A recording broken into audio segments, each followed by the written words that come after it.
Bilang paghahanda sa inaasahang pagpasok ng Bagyong Opong, pinaiigting ng Police Regional Office 8 ang kanilang kahandaan.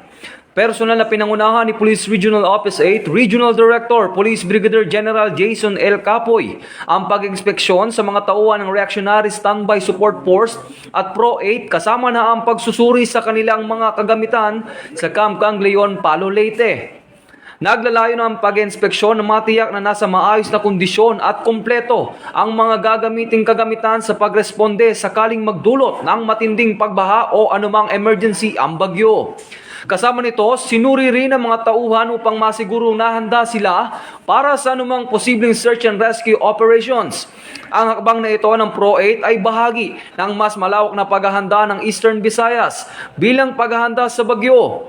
Nagpapakita ito ng dedikasyon ng kapulisan na maging laging handa at maprotektahan ang kaligtasan ng mga mamamayan sa rehiyon.